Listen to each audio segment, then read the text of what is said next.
hai việc nhưng mà trình bày trong email báo tắt đó. Bên PBS ở bang họ làm một cái mini series. This meeting is for some other candidate for the State Assembly 72 district to come to know some of the leaders in our community, and also for us to know more about you.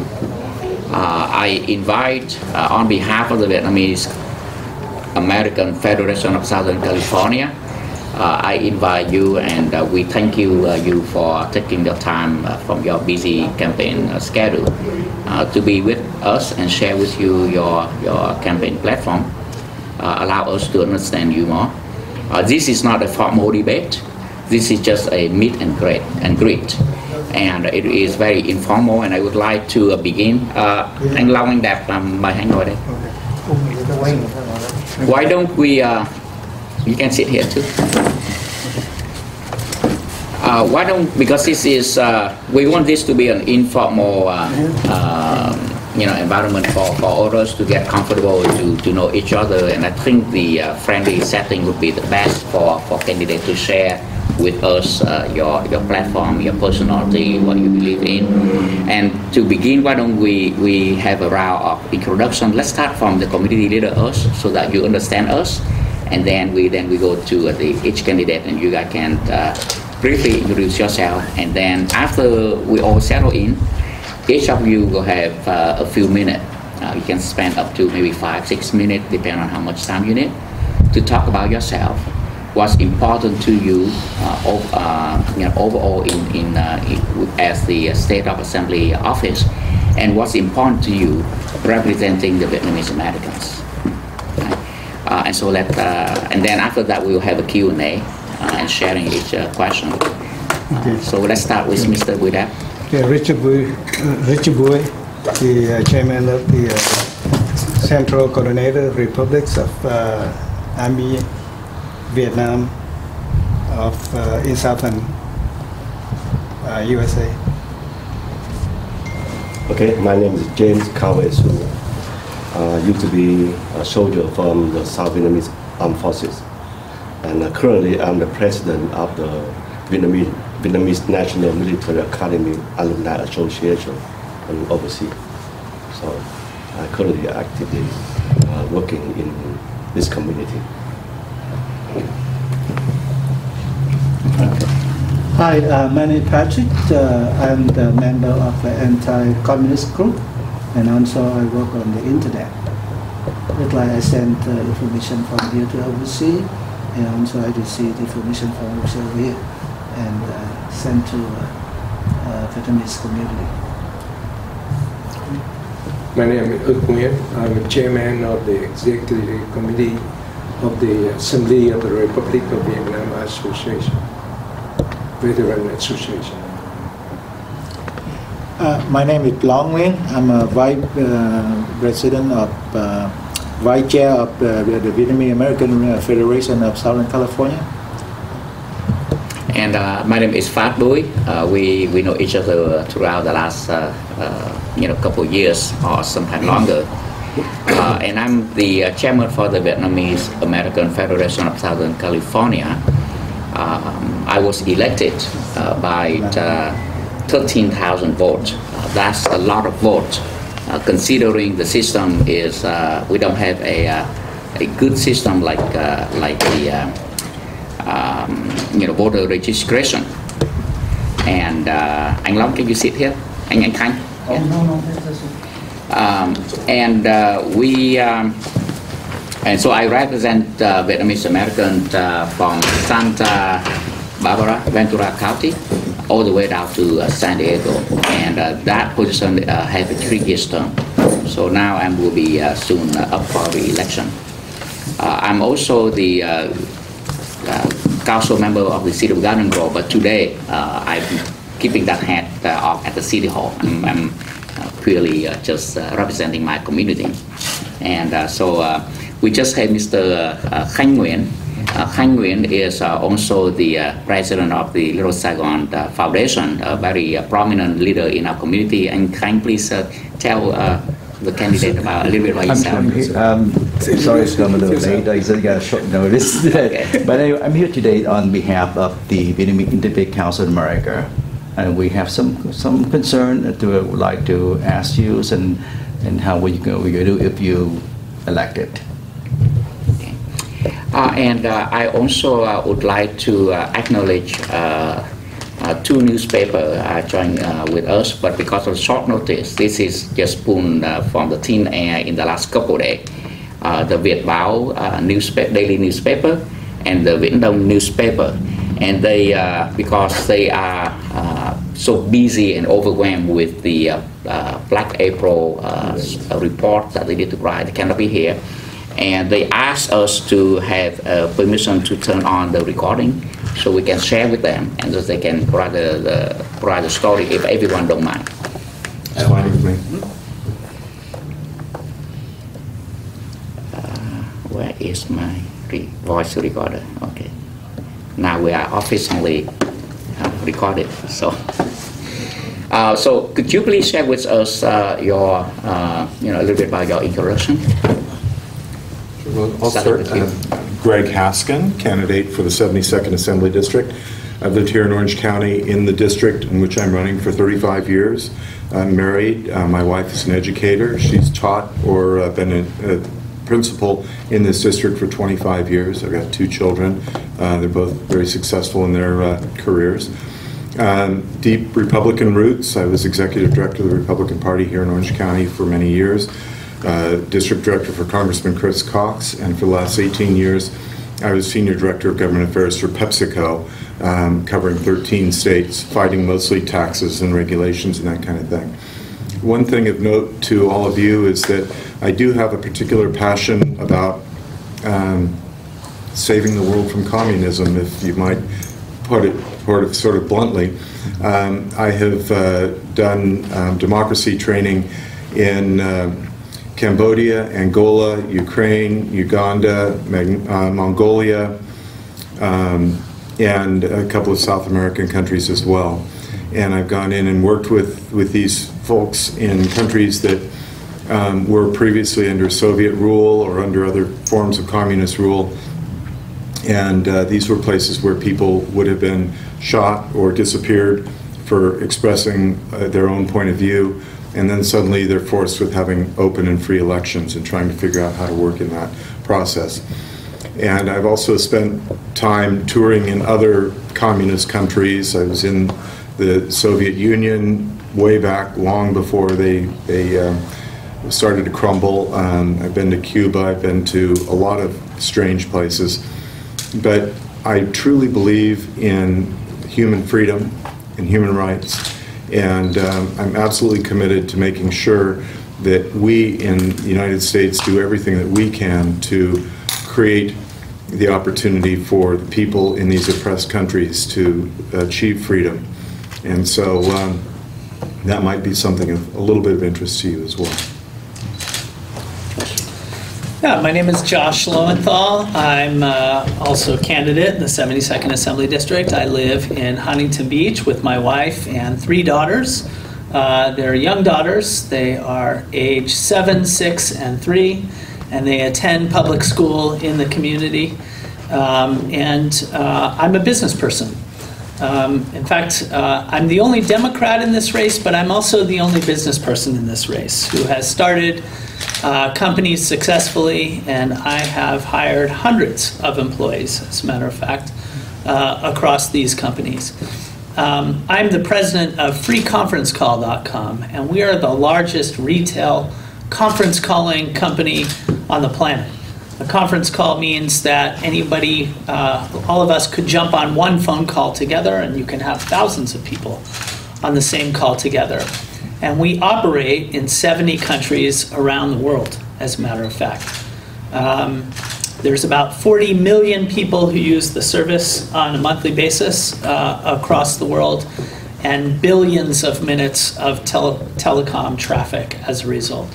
Also the owner of some restaurants, investor in tech startups, and other business endeavors. So I am a Democrat. Some of you may know my father, Congressman Alan Lowenthal, who has served this community for 25 years, as a matter of fact. He started his career as a college professor, then ran for city council, then the state assembly, much like the three of us are seeking now, state senate, and ultimately became a member of Congress. And as you know, human rights is at the very, very top of his legislative agenda. And those are the values under which I learned as a child and growing up, and will continue in my public life to be committed to those values and to stand up for what is right at all times, at every opportunity.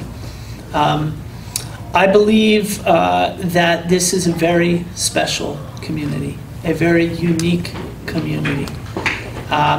And it is vital to have tremendous representation in the Vietnamese community, in the state of California, in the federal government. And it is important that whoever your elected officials are working on your behalf and not on their own behalf. And so that is something I'm committed to doing in the state legislature. I'm thrilled to have the opportunity to sit with you. Thank you, Fat, so much for organizing this. And I look forward not only to telling you more about myself, but to learning from you also. Part of being an elected official is not just talking, but listening and really understanding. And so I'm looking forward to listening and hearing your stories more and more so I can best represent you in Sacramento. Anh Long, and Public Broadcasting TV is doing a series, so they would like to see how the community are, working with candidates to understand their platform, and so would you please share your passion why you are running? Yes, I'm Long Pham. I'm running for the 72nd Assembly District along with this two nice gentlemen here. I'm living in Orange County. I have been living in Orange County for 40 years, and I'm married to my wife. We have 4 children, aged from 34 to 43, and we have 2 grandchildren. They're going to public school here in Orange County. My principle is that I am a Vietnamese refugee, and I like to spend my time participate in the mainstream American, especially in my profession. I'm an engineer, so for 47 years I spent my time being active with the American Society of Mechanical Engineers, and becoming one of their chairperson in Orange County. And then I later on they assigned me to the government relations chair, responsible for the government relations in 3 states, California, Hawaii, and Nevada, back in 1993-94. At that capacity, I have chance to help Governor Pete Wilson in 95 when the governor wanted to turn around the economy in California. So I was asked to help the governor to identify the outdated regulations so that he can avoid them, and then there are some regulations that need to be updated, amended. So after about a year or so, my committee worked with the governor's office. We identified 3,700 outdated regulations to be voided, and then we also recommend the governor to amend another 1,700 regulations. That was the executive order that the government signed in 1997, and he was very proud that a landmark regulation that he signed, and that I believe that was the reason why the state of California had turned around. The economy had turned around in the late 1900 and the early 2000. Went on, after that I was elected by 125,000 members of the American Society of Mechanical Engineers to be the vice president of the whole country. And at that capacity, I was able to help, we work with Congress and the American university professor, a group of them to convince Congress to give to give all of us education tax credit. As you recall before, the education deduction only are applicable to up to undergraduate degree. After the undergraduate degree, the more you go over that, there will be no deduction. So we went to Congress and convinced them that, look, if you allow people to improve their education, improve their skill, they make more money, they spend more money, you collect more tax. That's a win-win for both. And Congress agreed to that. And that now, if you look at the tax form we have on the last page, there's the item say education tax credit, not a deduction but a tax credit. And we are proud that we can do that. With that, each time that the Vietnamese community had any need, I have always been around to help the community with the need that we have. Especially if we recall that most, if not all, of the letter thing that we send to the government official in the community, I had the privilege to help in drafting that. I am around, I will be around in whatever capacity I have to assist the community. But my principle is, I'm a Vietnamese refugee. I like to be the agent in the American community, in the mainstream community, so that they know that we have Vietnamese beside them to work with them alongside. With that, when in 2008, when I ran and successfully for a seat on the County Board of Education, I was able to assist my board member with a lot of activity in Sacramento and also in DC. When the elected official there, they need some solid evidence. When we request something, we need to provide with the evidence that we need it. And I was able to provide my life experience with that. And that was the best contribution that I put when I was on the County Board of Education. And I plan to do the same thing in Sacramento. Okay. Thank you. To set the stage for our discussion, I would like to also mention that there are 4 candidates. Actually, there are 5, but there's only 4 that are seriously campaigning. The Vietnamese American Federation of Southern California do not invite the other candidate because we feel that we already know enough about that candidate, and that candidate we view as not a subject of our interest, and so we only invite you 3. That we feel that Mr. Long Pham, even though we work with you for many years, but for this race, for this campaign, we feel that we do not know enough about where you stand, and so we want to listen to you. And you too, we have a chance to work a little bit in the past years, and we recognize that you are people of integrity, and so we would like to know more, so that we can go back and inform our community and let them share with them, and let them decide who they like to vote for. The Vietnamese American Federation is a community of that we evolved from our root as a political refugee. We risk our own life to escape in search for freedom. And because of that,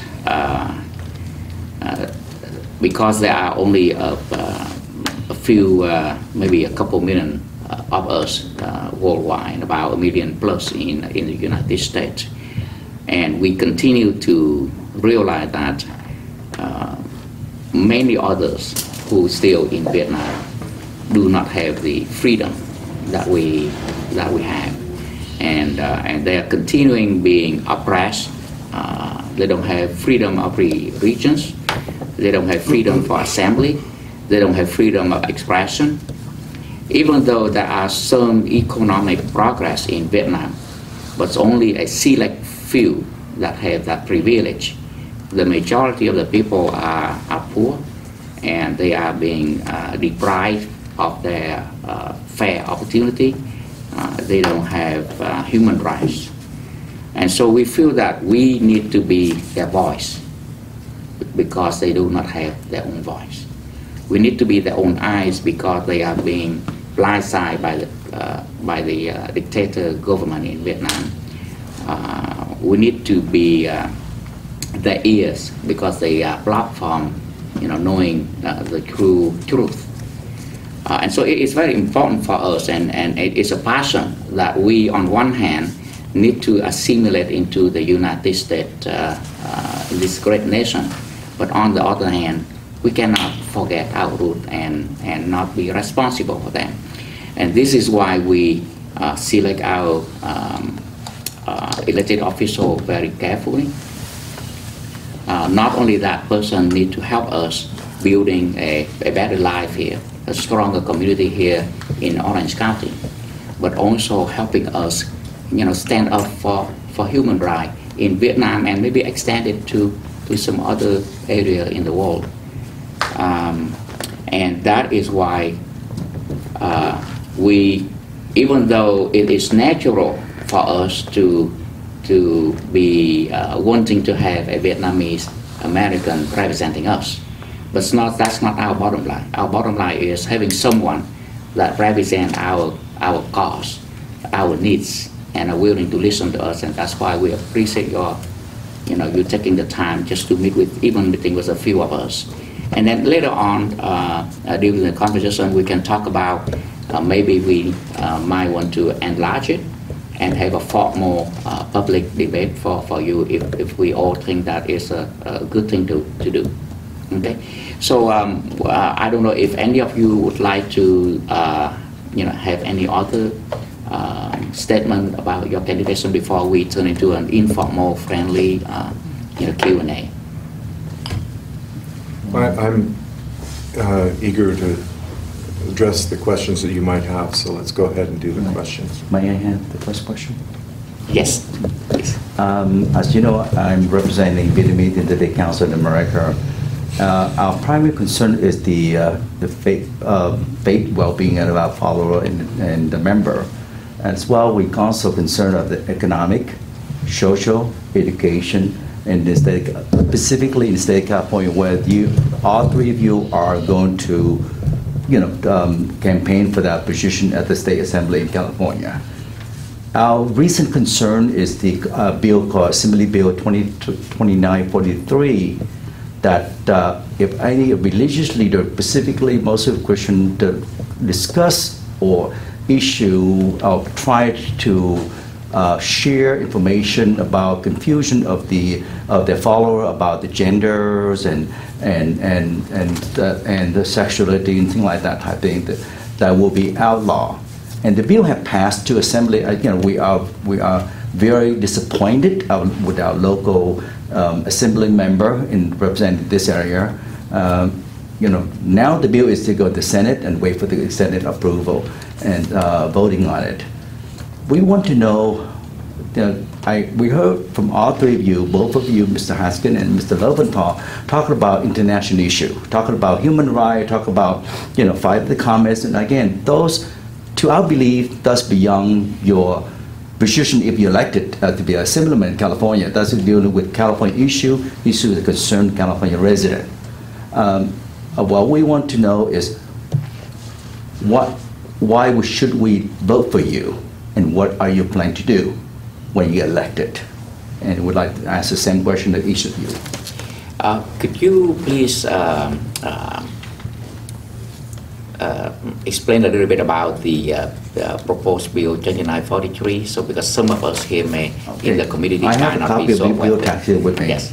The AB 2943 is a bill that outlaw helping anyone with unwanted same-sex desire or gender confusion. The bill would make unlawful for any person to sell books, counseling services, or anything else that helps someone overcome unwanted same-sex attraction or gender identity confusion. As a result, it could be a violation if the pastor or religious leader encouraged a congregation to visit the bookstore to purchase a book that help people address sexual issue, perhaps including the Bible itself, which teach about the importance of sexual purity within the confines of marriage between a man and woman. If anybody violates this bill, could be very severe the consequences from if the bill will. Again, the bill stage right now is at the Senate and waiting for Senate to vote on it. And if the vote pass on the Senate, we will again go straight to governor for the. We are advise our follower to vote no on as AB 2943. And I'd just take it up. I'm an absolute believer in the First Amendment, and I think that the intentions of the author of this bill is to protect people from sort of these charlatan, I can convert you kinds of services that tend to prey on people that are feeling sort of a little less strong than they might otherwise. But I'm an absolute believer in the First Amendment, and I don't think that we should be outlawing any books of any kind. And so I would vote no on such a bill. Thank you. So I need to understand the nuances of 2943. I don't think it's wise to speak to proposed legislation without having read thoroughly the legislation itself. So I think a better thing that we can do right now is for you to understand my character and what I do and don't support. I think that the goal of conversion therapy has had a very detrimental effect on many of the youth in this state, including in the Vietnamese community. And I think that we need to be very concerned and alarmed about the high suicide rates, the high issues of mental health for people who grow up with identity questions and issues. And I think that the goal of legislation, as I understand it, is to make certain that we don't exacerbate that issue. And in terms of my own personal beliefs, I agree that we must be very careful about those things. I believe that human rights extends not only to people based on their ethnicity or their political beliefs, it certainly extends to people based on their religion, and it also extends to people based on their gender identity and their sexual orientation.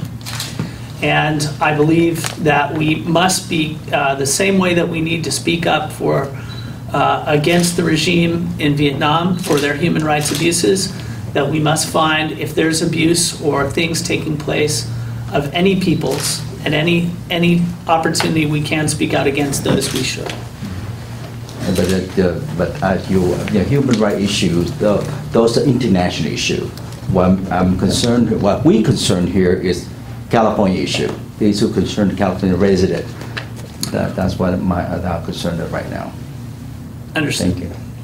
Well, I wouldn't have opposed the bill if I'm sitting in Sacramento and facing the chance to vote on it. I believe that we need to protect our First Amendment, and you cannot say that I like to support the First Amendment for some and then deny the First Amendment to the other. Period. So I wouldn't oppose the bill. There's limits to all of our amendments. Everybody knows that. You cannot run out and say that you're going to kill the president.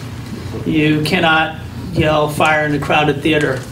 I cannot take off all of my clothes right now and walk down the street naked, even though that's my expression, because it infringes on the rights of others.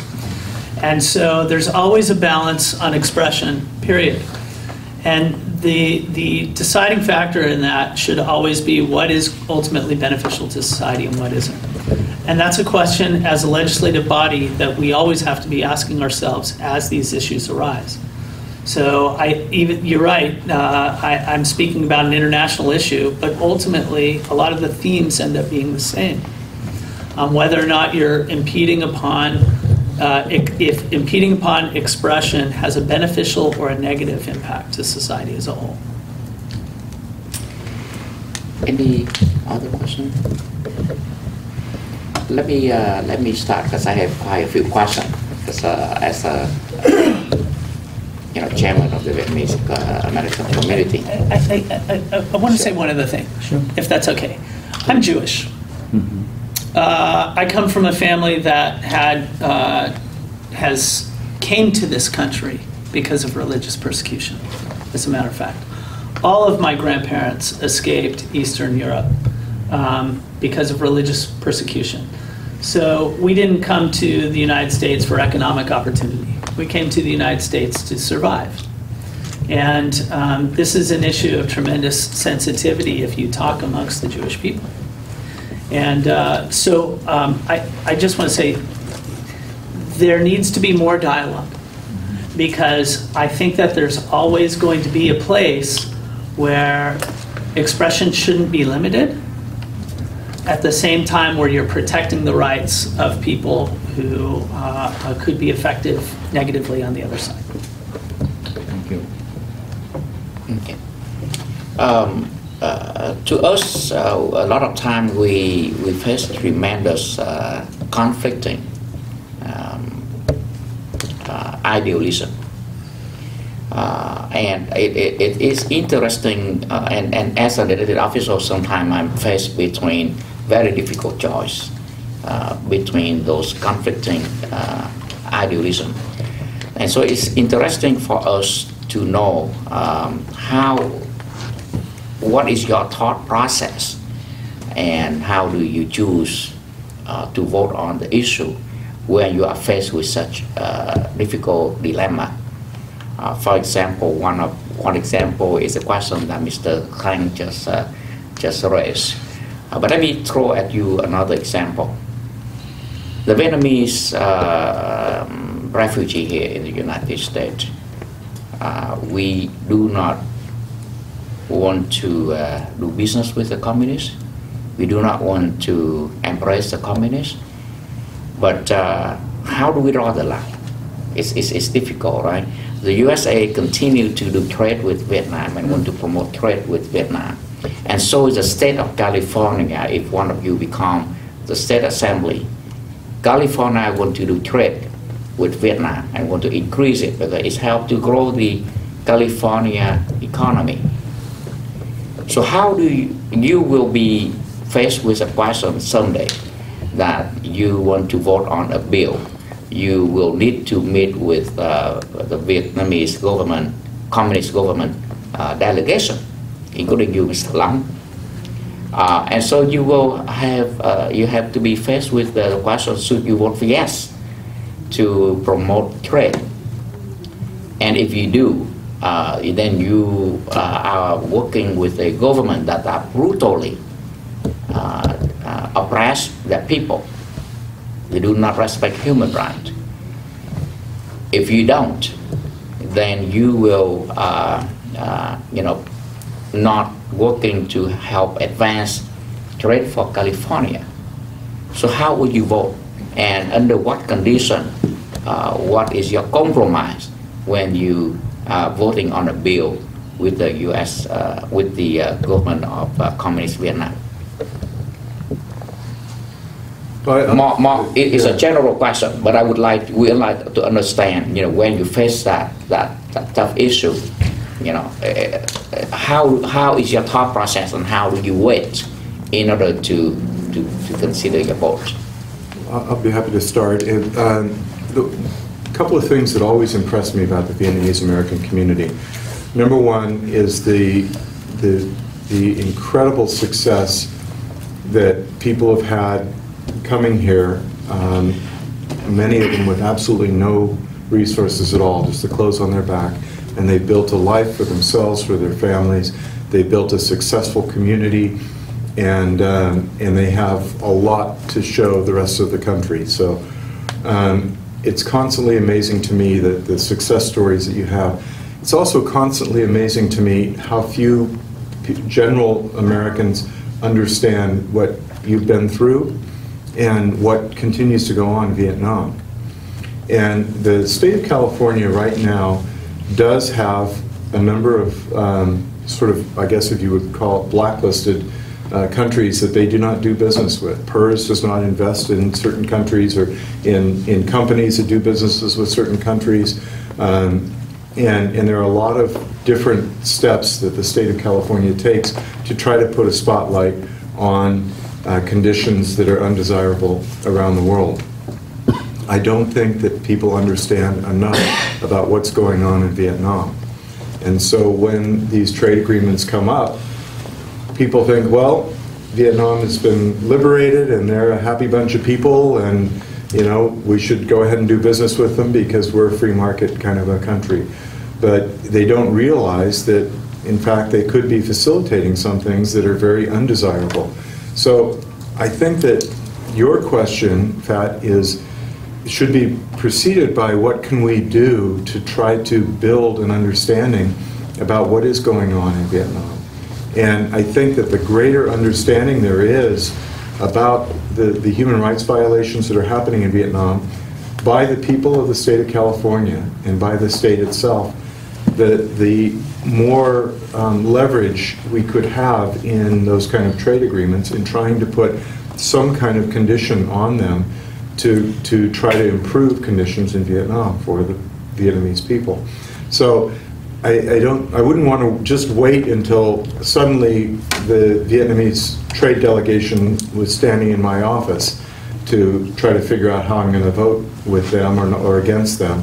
What I'd rather do is start from the very beginning and creating a series of events and statements and opportunities for Vietnamese Americans to tell their story and for people to understand what's going on over there. So that by the time that trade delegation finally does show up in my office, I've got a little more to talk about with them. So, it's okay. So I will be the representative in the State Assembly that does not want to do any business with the government of Vietnam under any circumstances. Until they have a record of having no human rights violations, till they have a free press, freedom to assemble, freedom to practice whatever religion, I don't see any scenario under which I can support any trade or any type of arrangements that can enrich the government of Vietnam and enable them to continue under any circumstances. This job is about representing the 72nd District. This is the largest diaspora of Vietnamese concentrated in one location outside of Vietnam. And the people in this community do not want the state of California to do any business with the government of Vietnam under any circumstances. And it will be my mission to continue that in the legislature.